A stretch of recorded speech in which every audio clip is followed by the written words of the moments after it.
Good evening and welcome to worship tonight at Centenary. And isn't it beautiful with the sun shining just almost right through the center? Perfect. It'll hit you pretty soon. Yeah, you might need some sunglasses. See, you might get the sun anyway right in your eyes. So pretty soon.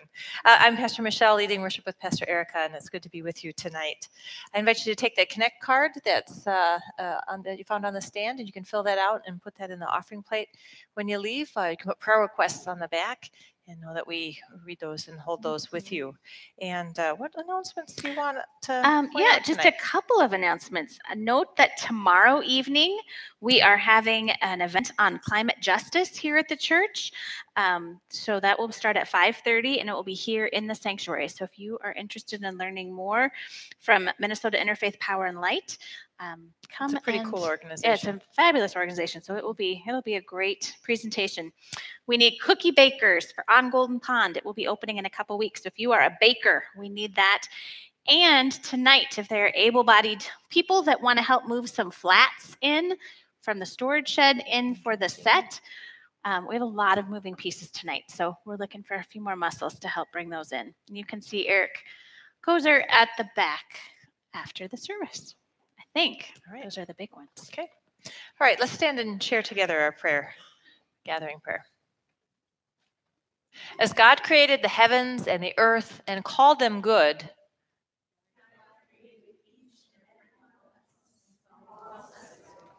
as God's creation includes and exhibits diversity and unity alike,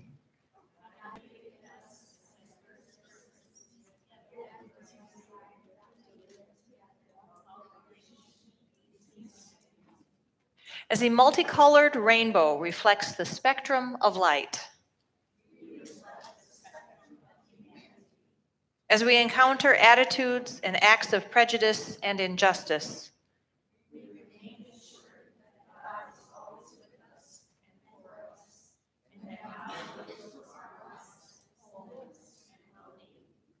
let's sing.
You may be seated. And I invite you to join with me in this prayer. Let those with ears to hear listen, O Holy One. When did we stop, Holy God? In your creation, you declared all, each and every one, each and everything to be good. May we listen well and attend to what you declare to be good this day at this time. In this world of so many names, faces, places, spaces, may we remember that there is room enough for all, each and every one, each and everything. Amen. Now, we did this last week. Christy, I'd like to do it the same way, where we'll sing the song through once, and then we'll have a space where you can name out loud a prayer, and then we'll sing it again, and then we can name a prayer. And we'll just do that for a little bit, all right?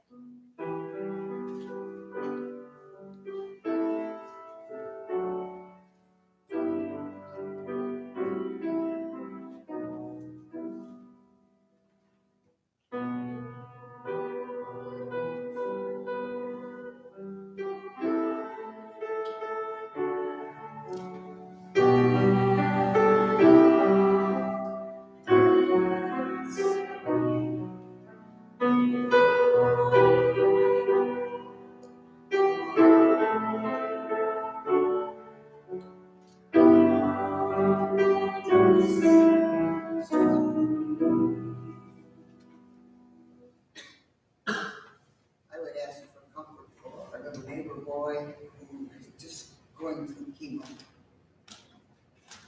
Oh.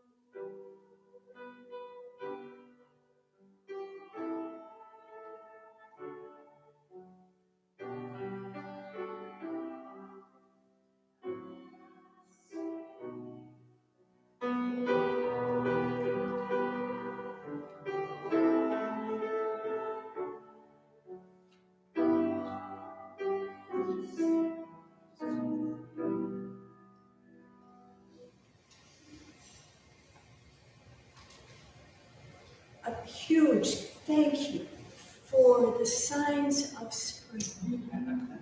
New life, new energy, sun, and lights.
Amen.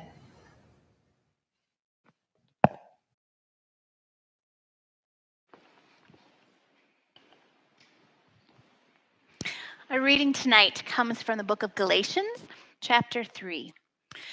In Christ's family, there can be no division into Jew and non-Jew, slave and free, male and female. Among us, you are all equal. That is, we are all in a common relationship with Jesus Christ. Also, since you are Christ's family, then you are Abraham's famous descendants, heirs according to the covenant promise. Here ends our reading. So we are continuing with our Lenten series on Shalom. And this week we're going to look a little bit about LGBTQIA inclusion and Shalom. Pastor Michelle touched on this. Well, no, you didn't touch on this. She blazed this on Sunday morning. It was a beautiful sermon. And one of the things that struck me as I was listening to that sermon was she was talking about how Shalom can't fit in a box. And that we can't just put it in a neat little package. Now, I really do want you to notice, I don't know if you can see, but I found boxes online called Shalom Storage, which I find to be very interesting. So you can't put Shalom in a box or put Shalom in storage. Can we put Jesus' love in a box? No, we can't put Jesus' love in a box either, because it's not going to fit in that perfect way. And we don't want to seal it up. We don't want to tape it up. And we certainly do not want to stick it in storage. She has passed away since, but a theologian by the name of Phyllis Tickle. And she said that every 500 years, the church goes through a huge shift. So the church has been, you guys are going to have to do math because I don't do math. So the church has been around at least 2,000 years. If it shifts every 500 years, how many shifts have we had? 4 shifts, right. So I could figure out that math. I just wanted you guys to engage there. So 4 shifts. And she says that we are in the midst of one of those shifts right now. That the entire church, the entire way that we understand how church works is in the midst of a shift. And I think as United Methodists, we are seeing that in a really big way right now. Today, I went out. I needed to get out of the building because everybody kept coming in and saying, it's gorgeous outside. It's gorgeous outside. So I went out and I picked up Marin and we went and we drove and we got a little snack and we went and drove and we looked at the rivers. We went to that place at Sibley Park where you have the confluence of the LeSueur River and the Minnesota River coming together. And there is water everywhere and it is moving fast. I was watching like ice, just like, oh, I'll watch it. And then it was gone. And we saw trees floating by. It's crazy powerful. I encourage you to just go and look because it's amazing. And the river is not staying within its banks right now. It is sprawling, it is spreading, it is taking things out that are in its way, it is shifting, it is moving, it's doing something new. And I think that is what God is doing right now. God can't be put in a little box. God's love not be put in a little box. God's love is going to flow and it's going to change the landscape. And I think that we get to be part of what that looks like. So you've probably been hearing, I know youth, we talked about this last week in our class. We've preached about it the last couple of weeks.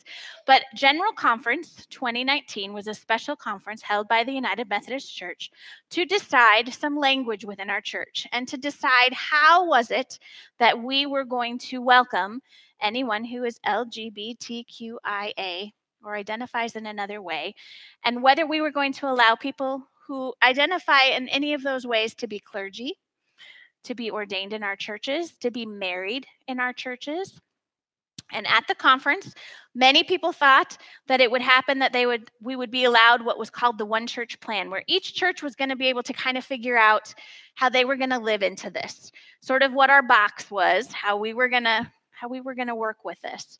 That plan did not pass. And what happened is this raging river of possibility got stuck into a much smaller box, where the traditional plan was passed that said, nope, we will not marry anybody who identifies as LGBTQIA. We will not ordain them in our churches. We're just not going to let it happen. So it was a really, really hard time for many of us. And Pastor Michelle and I were texting back and forth and calling back and forth. And we knew that something was going to change, but we didn't know what it was. And so there was a lot of mourning. You know when you're really excited for something and you think, great change is going to happen, and then the change that does happen is completely unexpected and not at all what you were thinking? Like, whoa, this is not where I thought this was going to go at all. That's sort of where we were as a reconciling congregation, as a congregation that really believed that this was going to change in a positive way. And so there was a lot of grief. There was a lot of hurt, a lot of anger, and a lot of what do we do now? But you know what? God's doing something new. Remember, every 500 years, something big happens in the church, and something big is happening now. And God is changing things. God is blowing out of the banks of the river and is moving in amazing ways. And what I have seen and where I come to today is an amazing place of hope in the midst of this. Centenary got right out in front of what was happening, and we said, this is not what we believe. We believe everyone is welcome. We believe everyone has a call. We believe everyone should be able to live out that call in the way that they feel is most authentic for them. So no, we as a congregation are not discriminating. We are not standing with this plan. And the really cool thing was, so I'm on Facebook. I know, guys, that Facebook is kind of like the old people's social media now. It was also on Instagram. Twitter was full of it too. But all of a sudden, churches all over Minnesota, all over the United States, started making claims that before, maybe we were like, yeah, we really support people. But all of a sudden, there was a small box that had been placed. And we said, oh no, these churches are not going to be placed in this box. We are breaking out of this box. And this river that is flowing through the church right now is amazing. I cannot go onto my Facebook feed at any time right now without seeing another church that has become a reconciling church, or another set of clergy that have stood up and said, no, this is not what we're going to do. God is doing something new.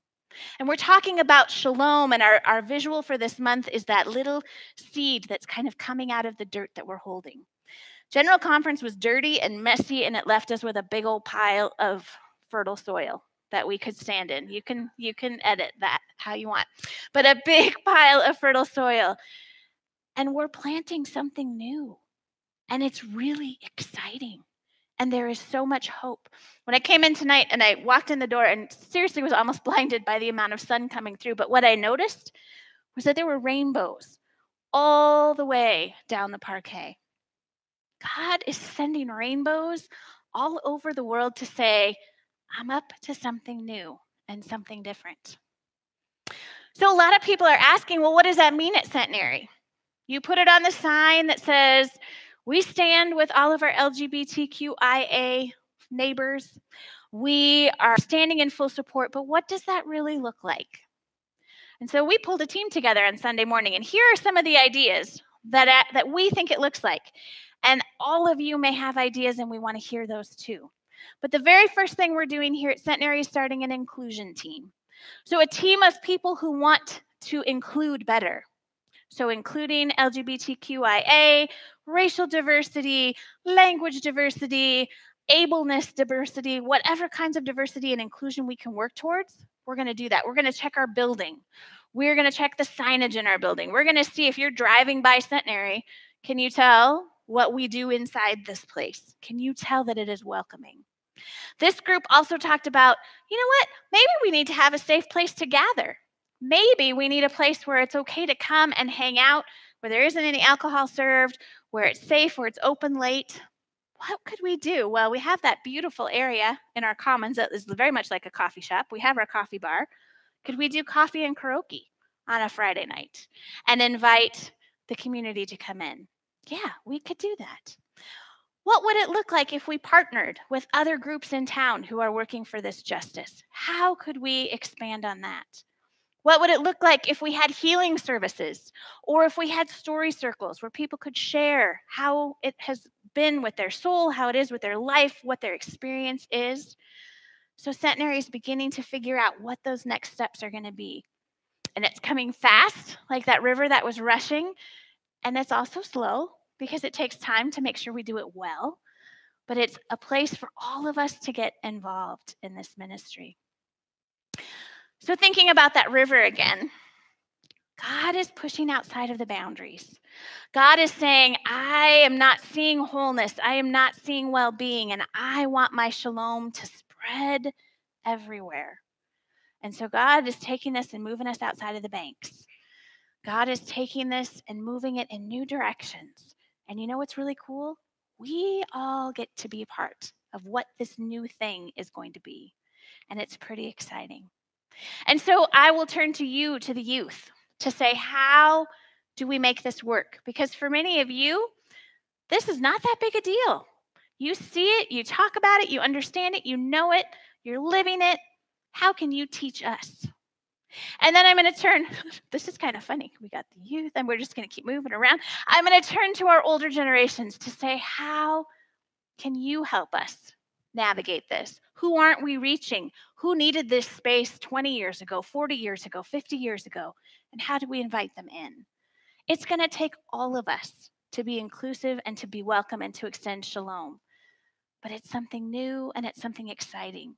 And Centenary, I am so excited to get to work with you and walk with you in this new change.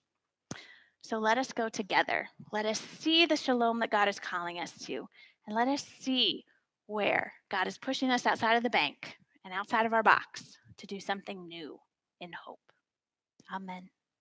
Let us stand and sing our last hymn.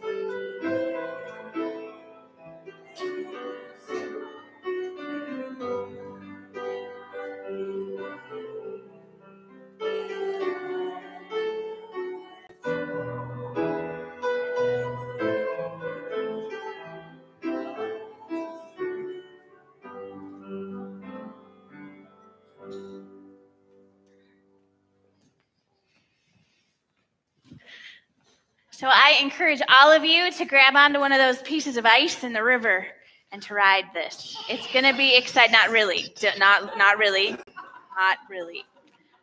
Metaphorically, you're going to grab onto that ice and you're going to see where God is taking us, because we are going somewhere new, somewhere exciting, and it's going to be amazing. Now go into this evening and enjoy fellowship with each other and continue to grow in God's love. Amen. Connect, you are going to meet at the nursery because Maddie's teaching you tonight, so she'll take you up. Youth, we will meet